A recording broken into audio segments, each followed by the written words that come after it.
엄지발가락을 손으로 잡고 뒤로 젖힌 상태에서 한 30초 정도 쭉 버텨주세요. 이쪽 염증이 가라앉는 걸 느낄 수 있습니다. 제일 쉬운 거는 기도하는 자세. 무릎 꿇고 엄지발가락을 바닥에 지지해서 늘려주면 자연스럽게 족저근막이 늘어나면서 스트레칭 되는 효과를 볼 수가 있습니다. 자, 이렇게 해서 잠을 자게 되면 보통 6개월, 1년이 지나야 회복되던 족저근막염이 한 달 이내에도 회복되는 기적을 경험할 수 있어요. 모든 질병의 원인은 염증이다. 그 염증의 주된 원인이 이다. 안녕하세요. 신경외과 전문의 이정표입니다. 저는 허리와 다리 통증 그리고 주로 뇌질환 쪽 진료를 보고 있고요. 신경외과 초음파학회, 그리고 말초신경학회, 그리고 서초구 의사회 총무의사하고 서울시 의사회에서는 보험의사로 일을 하고 있습니다. 신경외과 의사회에서는 학술의사 활동하고 있고요. 현재는 강남 신사역에서 진료를 하고 있습니다. 반갑습니다. 족저근막염이라는 말을 들어본 분도 계실 거고 처음 듣는 분도 있을 거예요. 족저근막이라는 게요, 이 발바닥 밑에 붙어있는 막이에요. 이 발이 이렇게 있으면 이 뒤꿈치 끝에서부터 이 앞꿈치 끝까지 쭉 연결해주는 얇은 띠거든요. 근데 여기에 염증이 생기는 게 족저근막염이라 그래요. 그러면 이 발바닥에 염증이 생길 일이 뭐가 있겠어요? 반복적인 미세 손상이에요. 우리 걸음을 걸을 때 계속 쿵쿵쿵 하고 바닥을 찌게 되면 이 끝에 띠가 이렇게 붙어있는 발꿈치 뒤쪽으로 해서 자꾸 텐션이 올라가니까 여기가 미세하게 손상이 되고 찢어져요. 그게 누적이 되면 족저근막염이 생길 수가 있고, 그러니까 우리 흔히 테니스 엘보라는 건 들어보셨죠? 이 팔꿈치에 생기잖아요. 테니스 엘보가 뭐예요?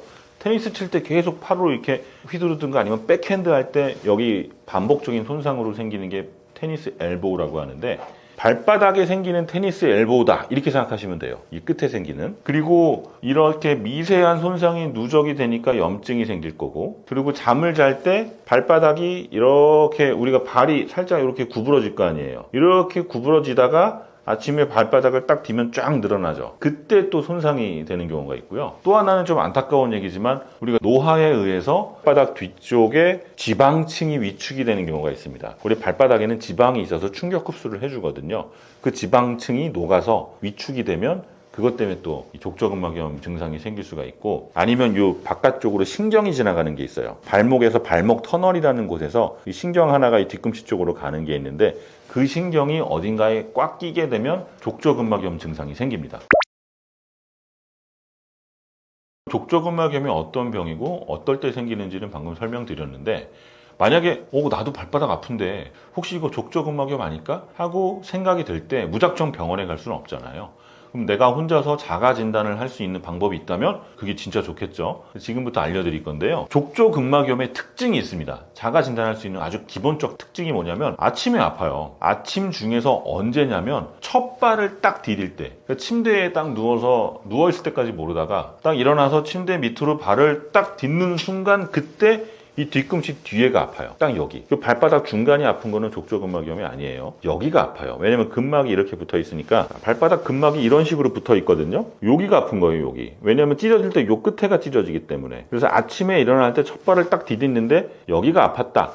그러면 이거 혹시 족저근막염 아닐까? 의심을 할 수가 있고요. 또 처음 첫 발 디딜 때 되게 아픈데 한 30분 정도 좀 걷잖아요. 그러면 통증이 조금씩 완화가 돼요. 그래서 일어나고 한두 시간 지나고 나서는 또 별 증상 없이 그냥 일상생활이 가능하고, 이게 특징적인 증상입니다. 두 번째 자가진단법은 통증 부위를 눌러보는 거예요. 이 발바닥 안쪽이 아프다 그랬잖아요. 발바닥 뒤꿈치에서 안쪽이에요. 가운데가 아니에요. 이 뒤쪽 여기를 이렇게 꾹꾹꾹 엄지손가락으로 꾹꾹꾹 눌렀을 때 거기가 딱 눌렀을 때 압통이 있다. 그러면 그것도 족저근막염을 의심을 할 수가 있습니다. 그 다음에 또 특징은 이 족저근막이 뒤꿈치에서 앞꿈치까지 붙어 있다 그랬잖아요. 그럼 이 족저근막염을 한번 늘려보는 거예요. 어떻게 늘리냐면 발가락을 잡고 뒤로 쭉 제껴요. 이 발가락을 잡고 뒤로 쭉 제끼면 얘가 텐션이 올라가면서 잡아 당겨지겠죠. 그때 여기가 아프면 족저근막염이다. 이렇게 자가 진단을 할 수가 있고, 또 한 몇 가지만 더 얘기하면 우리가 걸음을 걸을 때요, 노면이 딱딱한 부위 있잖아요. 노면이 딱딱한 부위를 걷다가 그 노면 위에 살짝 요철이 생겼다. 그 요철을 뒤꿈치로 콱 밟았더니 막 너무 아프고 막 안절부절 못하고 진짜 통증이 머리 끝까지 쫙 뻗친다. 그러면 그때는 이건 족저근막염이다 라고 의심을 할 수 있으니까 병원을 한번 가서 확진 받아보시는 게 좋을 것 같습니다.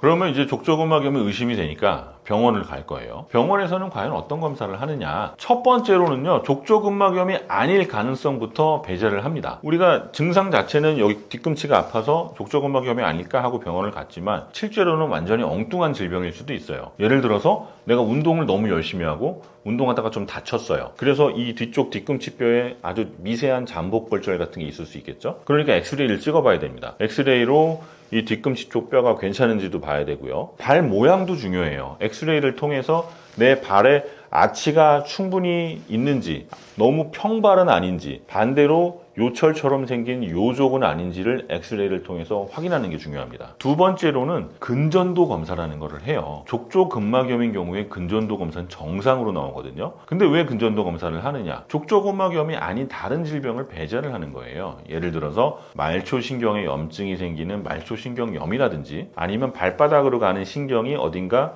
꽉 끼면서 생기는 포착 증후군이 있는지를 확인한다든지 하는 목적으로 근전도 검사라고 전기를 쫙 흘려서 이 신경 안쪽으로 전류가 잘 흐르는지를 보는 검사를 합니다. 그 다음에 이제 혈액 검사를 해서 염증 수치 같은 걸 봐야 돼요. 혈액 검사를 통해서 내 몸에 염증 수치가 많은지, 족저근막염이잖아요. 염증에 대한 게 있는지를 확인을 할 거고, 또 혈액 검사를 통해서 뭐 다른 질병이 없는지 확인을 할 거고, 마지막으로 정말 눈으로 확인할 수 있는 검사는 초음파 검사죠. 족저근막염이 생기면 족저근막 자체가 두꺼워지기 시작을 합니다.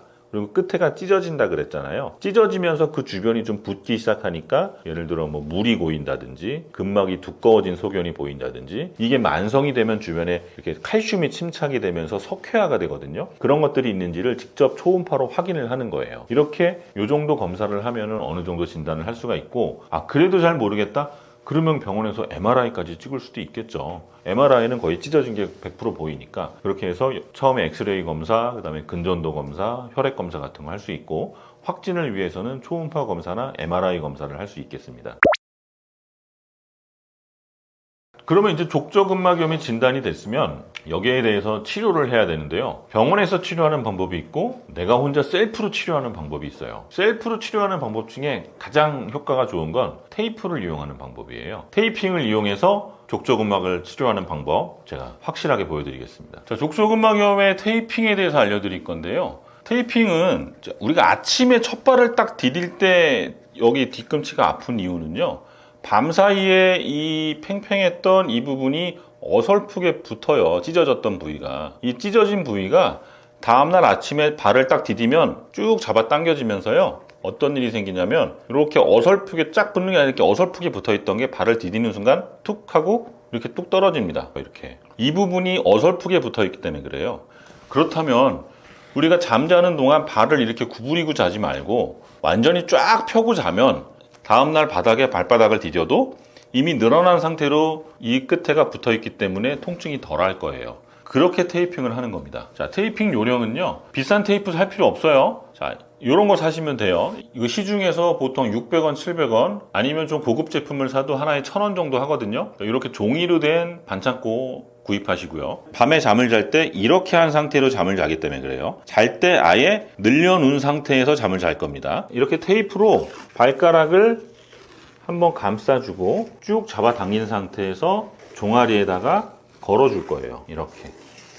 이렇게 해서 잠을 자게 되면 내가 자는 동안 발이 이렇게 구부러지지 않겠죠. 완전히 신전된 상태에서 잠을 잘 수 있단 말이에요. 이 상태로 잠을 자면 이 끝에가 찢어졌던 부위가 늘어난 상태에서 붓기 시작을 합니다. 그러면 다음날 아침에 첫 발을 디딜 때 통증이 없겠죠. 자, 이렇게 해서 잠을 자게 되면 보통 6개월, 1년이 지나야 회복되던 족저근막염이 한 달 이내에도 회복되는 기적을 경험할 수 있어요. 여러분, 이런 종이 테이프 정말 얼마 안 하니까 이거 하나 구입해서 발바닥 뒤에가 아픈 분들 이거 꼭 하고 주무시고요. 처음에 이걸 이렇게 해서 잠을 잔다는 게 되게 어색해요. 다음날 아침에 일어나 보면 테이프 다 날아가 있고 어디로 가는지 몰라요. 근데 한 일주일 정도만 참고 이렇게 꾸준히 해주시면 일주일 정도면 적응이 되니까, 그리고 나서는 편안하게 잠을 주무실 수 있습니다. 그러니까 이 방법 꼭 해보시고, 그렇기 때문에 발바닥이 아픈 분들 이 방법으로 꼭 테이핑을 해보세요. 족저근막의 효과적인 스트레칭과 근육 강화 운동 몇 가지 소개해 드릴 건데요. 첫 번째로 족저근막을 스트레칭 한다는 거 이거 늘리는 거잖아요. 그럼 발을 잡고 이렇게 쭉 늘려주는 이런 스트레칭이 필요해요. 그래서 흔히 우리 무릎 꿇고 기도하는 자세 있죠. 족저근막은 기도를 해야 됩니다. 열심히 회개하라. 회개해야 낫는 병입니다. 무릎 꿇고 발바닥을 쫙 늘리면서 치료하는 거고요. 한 번 발바닥을 이렇게 스트레칭 할 때는 한 10초 뭐 이 정도 하지 마시고 꼭 30초 이상을 해주세요. 30초 이상 충분히 늘려줘야 이 짧아진 그리고 이 엉겨붙은 족저근막이 늘어나면서 효과를 좀 볼 수 있고요. 30초씩 3번 정도 해주시면 될 것 같아요. 그 다음에 두 번째로 마사지하는 방법이 있는데 마사지는 마찬가지로 족저근막을 쫙 늘려놓고요. 이 발바닥을 뒤로 제끼면 발바닥 아래에 굉장히 팽팽한 띠를 손으로 만질 수가 있어요. 이 띠를 부드럽게 마사지를 해주는 방법이고 반대로 스트레칭을 했으면 운동을 해줘야죠. 운동하는 방법도 발가락을 이용해서 수건을 쭉 나 쪽으로 잡아당기고 밀어주는 이런 방법이 있습니다. 마지막 운동하는 방법. 우리 발은 하루 종일 일을 하기 때문에 늘 신발 안에 갇혀 있어요. 발도 숨을 쉬어야 돼요. 발가락 사이사이도 모두 다 근육이고요. 이 발 등에도 근육이고 발가락 사이도 근육이고 발바닥도 근육이에요. 근데 이렇게 움직여야 되는 근육이 늘 일정한 공간인 신발 안에 있다면 하루 종일 그렇게 생활을 한다면 근육은 안 쓰면 퇴화하게 되어 있잖아요. 근육이 약해지고 탄력이 떨어집니다. 그러면서 족저근막에 영향을 주는 거예요. 발바닥을요, 우리가 자기 전에 충분히 벌려주는 운동을 해야 돼요. 그래서 누워서 발가락을 최대한 만세 부르듯이 쫙 벌렸다가 오므리고 쫙 벌렸다가 오므리고. 그러니까 발가락도 요가가 필요하다는 거죠. 이런 운동을 열심히 해주신다면 족저근막염 빨리 탈출할 수 있습니다. 자, 족저근막의 효과적인 스트레칭 알려드리면 먼저 이 발바닥에 쫙 붙어있는 이 족저근막을 잡아서 늘려주는 게 첫 번째 스트레칭입니다. 이게 족저근막 스트레칭이에요. 그래서 엄지발가락을 손으로 잡고 뒤로 젖힌 상태에서 한 30초 정도 쭉 버텨주세요. 그러면 이 부분이 쭉 늘어나면서 이쪽이 염증이 가라앉는 걸 느낄 수 있습니다. 이걸 한 3세트 정도 해주시고요. 두 번째는 마사지 방법인데요. 자, 늘려놓은 상태에서 이런 볼펜 있잖아요. 볼펜으로 여기에 로션 같은 거 발라준 다음에 쭉 쓸어주는 마사지를 해주시는 거예요. 아픈 부위는 여기에요. 그러면 이 팽팽해진 이 족저근막을 느끼면서 발가락 끝에서 뒤꿈치까지 쓸어 올리듯이 이렇게 마사지를 해주는 게 족저근막 마사지입니다. 가장 쉬운 스트레칭 방법은요, 아까 이 엄지발가락을 뒤로 제끼고 버틴다 그랬잖아요. 제일 쉬운 거는 기도하는 자세, 회개하라 자세. 우리 마치 회개하듯이 무릎 꿇고 엄지발가락을 바닥에 지지해서 늘려주면 자연스럽게 족저근막이 늘어나면서 스트레칭 되는 효과를 볼 수가 있습니다. 이렇게 30초씩 3번 해주시면 돼요. 여러분 샤워할 때 이런 수건 가지고 욕실 들어가시잖아요. 바로 샤워하지 마시고요. 샤워하기 전에 이렇게 바닥에다가 수건 먼저 까세요. 그리고 이 발가락으로 수건을 잡아 당기는 운동을 하는 거예요. 샤워하기 전에 발바닥 안 좋은 분들 이 운동을 꼭 해서 수건을 처음부터 끝까지 이렇게 잡아 당기는 운동. 다 잡아 당겼으면 반대로 밀어서 원래 자리로 보내는 운동. 이 운동을 하고 나서 샤워하세요. 그래야 발바닥이 부드러워집니다. 마지막으로 발가락을 벌리는 운동이고요. 하루 종일 신발 안에서 꽉 조여져 있던 발가락 사이사이에 있는 근육들이 지쳐있고 굳어있을 거예요. 이 근육들을 쫙 펼쳐진다는 느낌으로 벌려주고 반대로 오므려주고 이거 쫙 벌려주고 오므려주고 이거를 10번 하세요. 벌리고 오므리고 벌리고 오므리고 이 운동을 해서 발을 부드럽게 해주면 족저근막을 예방하는 스트레칭 방법입니다. 이렇게 발가락을 운동을 해주면 족저근막염을 예방할 수 있습니다. 족저근막염을 예방하고 재발을 방지하는 생활 습관 뭐가 있는지 좀 정리해 보면요. 첫 번째로는 이 스트레칭을 생활화하는 거예요. 내가 예를 들어 많이 걷는 직업이다. 오래 서 있는 직업이다. 아니면 내가 달리기를 좋아한다. 이런 분들은요. 그냥 귀찮다고 그냥 잠을 자고 이러면 분명히 다음날 아침 발 아파요. 그러니까 스트레칭을 늘 생활화해야 됩니다. 매일 아침 스트레칭, 운동 전후로 스트레칭, 그리고 잠자기 전 스트레칭 이거를 꼭 생활화 하셔야 돼요. 두 번째로는 신발을 좋은 걸 신어야 돼요. 신발 아깝다고 뭐 너무 저렴한 제품 되게 싼 것들 많잖아요. 신발 막 심지어는 10,000원 이하의 이런 신발들도 많은데요. 그런 신발은요 발을 충분히 지지를 못 해줘요. 그래서 신발은요, 신발에 비용을 아끼지 마세요. 투자를 하셔야 됩니다. 병이 빨리 나으려면 좋은 신발 신으셔야 되고, 예전에는 신발이라는 게 표준화된 제품으로 많이 나왔어요. 예를 들어 내 신발은 나는 발 사이즈가 270이야 275야 그럼 그냥 275 사이즈 하나 나왔잖아요. 요즘에는 굉장히 다양해졌습니다. 이 발 볼의 넓이까지도 우리가 선택을 할 수가 있어요. 평균적인 발 넓이냐, 약간 넓은 넓이냐, 아니면 아주 넓은 넓이냐, 이런 세 가지 정도 사이즈를 선택할 수 있는 신발들이 나오거든요. 근데 족저근막염 있는 분들, 아니면 지간신경종이 있는 분들, 이렇게 보면은 자기 발에 맞지 않는 신발 신는 경우가 많아요. 그리고 신발 하나를 막 6개월에서 1년 이상 신으시는데, 만약에 내가 러닝을 좋아한다, 이런 분들은 6개월에 한 번씩 신발 바꿔줘야 됩니다. 아무리 겉으로 볼 때 전혀 문제가 없어 보여도 6개월 동안 그 신발을 신고 러닝을 했다? 그 쿠션 다 죽어 있어요. 그럼 그 쿠션이 죽으면 걸음 걸을 때 충격이 어디로 가요? 다 내 발 뒤꿈치로 갑니다. 그래서 운동 좋아하시는 분들은 6개월에 한 번씩 운동화 교체해 주시고요. 그렇지 않고 일상생활 하시는 분 같은 경우에도 적어도 1년에 한 번 정도는 신발 교체해 주시는 게 좋고요. 또 하나의 요령은 신발 아예 2개를 사세요. 신발 2개 사서 번갈아 신는 거예요. 똑같은 신발 매일 신는 것보다는 2개를 사서 번갈아 신는 게 더 오래 신을 수 있어요. 그러니까 신발 선택에 절대 비용을 아끼지 마시고요. 세 번째 습관은 딱딱한 바닥을 주의하자. 내가 일하는 직장, 아니면 맨발로 생활하는 우리 집, 너무 예쁜 게 좋아서 막 집 거실을 딱딱한 대리석으로 쫙 깔았어요. 그게 보기는 좋아도 발 건강에 좋지 않겠죠. 그러니까 생활하는 공간에 바닥을 조금 쿠션을 주는, 그런 약간 쿠션을 줘서 발바닥에 충격을 좀 덜 가도록 하는 그런 생활 환경을 만드는 게 좋고요. 네 번째 되게 중요한 얘기예요. 체중 관리 하셔야 됩니다. 몸무게가 많이 나갈수록 충격을 더 많이 받겠죠, 아무래도. 그리고 체중이 많아진다는, 그러니까 비만이라는 게 요즘 여러 연구들이 활발해지고 있는데, 결국에 모든 질병의 원인은 염증이다. 그 염증의 주된 원인이 비만이다. 이런 게 요즘의 트렌드예요. 비만은 질병이라는 거죠. 예전에는 뭐 비만 질병으로 생각 안 했죠. 그냥 각자의 체형이 있다, 나는 뭐 물만 먹어도 살쪄, 이런 얘기 했는데, 요즘에 이제 과학이 발달하고 점점 진단 장비가 좋아지니까 아니라는 게 나오고 있죠. 물만 먹어도 살찌는 사람 없어요. 다 내가 생활 습관이 문제가 있어서 체중이 올라갔던 거고, 체중이 늘게 되면 아까 얘기한 대로 몸에 염증이 증가를 합니다. 그러면 우리 몸에서 제일 밑에가 어디예요? 발바닥이잖아요. 발바닥 쪽으로 염증이 내려가겠죠, 중력에 의해서. 그러니까 족저근막염이 쉽게 생길 수 있고, 특히 당뇨 있거나 이런 분들이 족저근막염 잘 생기거든요. 당뇨 있는 분들이 처음에 당뇨가 왜 생겨요? 너무 단순당들, 그러니까 혈당을 쫙쫙 올려주는 그런 음식들을 먹으면서 복부 비만이 생기고, 그런 게 이제 그렇게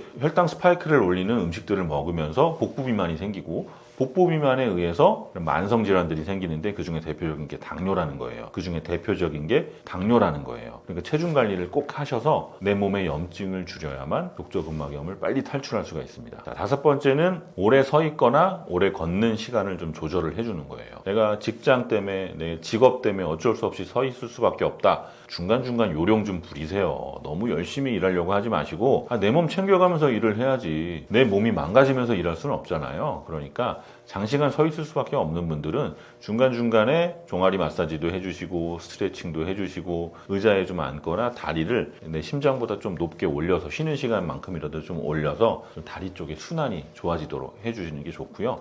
아니면 압박 스타킹 같은 걸 착용하는 습관도 되게 좋아요. 압박 스타킹을 착용하면 하체 쪽으로 쏠려 있는 혈액들이 그래도 순환을 좀 도와줄 수 있으니까, 일할 때, 장시간 서 있을 때 압박 스타킹 착용하는 거 잊지 마시고요. 마지막 여섯 번째, 과격한 운동을 할 때 조심을 하셔야 됩니다. 나도 모르게 막 신나서 과격한 운동하다가 갑자기 높은 데서 떨어지거나 착지를 할 때 뒤꿈치를 꽝 하면서 그때 찢어지는 경우가 많단 말이에요. 그러니까 과격한 운동할 때 좀 조심해서 해주시면 좋을 것 같아요. 마지막 제가 또 생활습관 하나는, 족저근막염이라는 병은요, 잘못 다루게 되면, 그러니까 초기에 제대로 잡지 않으면 6개월, 1년 이상 고생하는 경우가 되게 많아요. 저한테 진료받으시는 분 중에는 10년 이상 고생하신 분들도 있어요. 그만큼 초기에 잘 잡았으면 별거 아닌 것처럼 넘어갈 수가 있는데, 이게 만성으로 되면은 정말 오래 고생을 하고 난치병이 될 수가 있다는 거예요. 그러니까 초기 증상 무시하지 말고, 아까 얘기한 자가진단법 있죠? 그거 꼭 따라해 보신 다음에 거기에 해당되는 게 있다면 꼭 병원에서 확진을 받으시고, 거기에 대한 치료 빨리 시작할수록 빨리 좋아집니다.